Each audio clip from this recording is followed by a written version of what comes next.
Government has threatened to send in the army to quell the ongoing protests. The warning comes ahead of a march called for Thursday in the capital, Maputo, by leading opposition politician Venancio Mondlane, who has dubbed it the Day of Mozambique's Freedom. Mondlane has been using social media to organize protests against the results, which he says are fraudulent. At least 18 people have been killed in the police crackdown since the October 9 vote. The ruling Frelimo party won, but observers noted serious flaws in the process. Somos chamados a reagir. Reagimos na medida dos atos desenvolvidos pelos manifestantes para poder contê-los. Mas se o escalar da violência continuar, não se coloca outra alternativa senão mudarmos a posição das forças do terreno e colocarmos as Forças Armadas a proteger aquilo que são os fins do Estado.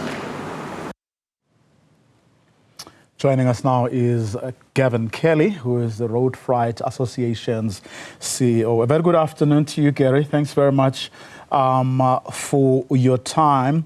The reasons being put forward by the Border Management Authority is that given the violence, the security threats and vehicles being touched, there is no alternative at this stage but to close that border post. Your reaction? Good afternoon, Vuyo, and good afternoon to all your viewers. You know, we can jump up and down and say we need commerce to continue, we need to keep moving stuff across the border in terms of goods and people.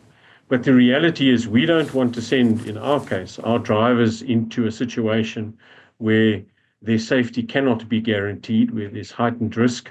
And I don't think anybody wants to go into a situation like that. So the border was closed. It was officially closed last night already. There are backups happening. There are queues of trucks. We have a 10-kilometer queue on the South African side, at least, trying to get to Mozambique with goods that need to get to the port to be exported, as well as into the retail sector of Mozambique, into their shopping centers, etc. We can't push something that isn't ready to be acceptable. In other words, we can't push all of this into an environment where, according to reports, and we are watching the various reports as they come through, and the risk statements that this could become worse come Friday, Saturday, and Sunday. So it's not the best sort of scenario, but we have to acknowledge that safety comes first. When you say that there is stuff that your members are still trying to push through for exports, who will provide the necessary security and safety and safe passage, rather, of those goods if you are indeed pushed? Well, we have been in communication with the Mozambican authorities, and I think their first call is to ensure that there is safety of their citizens, that they secure certain routes. So there are some things we need to push into Mozambique. There are some fuels we need to push in. There are some, what in the old days under COVID we called essentials. So there's some foods, there's some medicines, and that is being escorted by the Mozambican authorities. But we need to understand they can't escort everything. We've tried to ensure, or tried to get the authorities in Mozambique to understand about ship sailings and certain commodities that need to reach the port of Maputo. But at this stage, those authorities' capabilities are quite stretched. You did say earlier on, and we heard from some of the people earlier on saying that the military, the army is now being called in.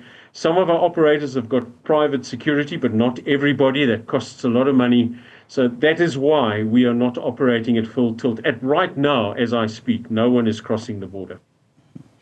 I know it may be too soon to quantify it, but what could we be looking at in terms of costs to your members if this is prolonged? Well, you know, we already are sitting at a figure of about 15 million that's been lost in terms of costs to operators. So we might get to 50, 60 million rand. We don't know. We haven't got all the information from our members and South African transport logistics companies that are still sitting in Mozambique trying to get out and what sort of damage they might have had. But we are roughly at about 15 to 18 million now in terms of costs to the industry. Just for clarity, in terms of whatever conversations you may be having with the authorities or business associates or organizations in Mozambique, those are in terms of what is happening now, but no formal lines of communication have actually been opened to say, how do we deal with this crisis if it escalates further? Well, we have open lines with the authorities, and some of the South African authorities have open lines with their counterparts. The President of South Africa has been speaking to the President of Mozambique. We have connections with the local transport authorities and some of the business chambers. So there are open lines, but it isn't as if we're going through the ambassadors, although that is happening, but not that we can only go through that way. I think everybody, both on the Mozambican and South African side, are trying to ensure that the information as it happens is spread, that everybody understands the risk, and where we have challenges that we can try and help transporters who are stuck. However, whoever, wherever we need to talk with authorities or structures, we do that. Gavin Kelly, let me thank you very much for your time.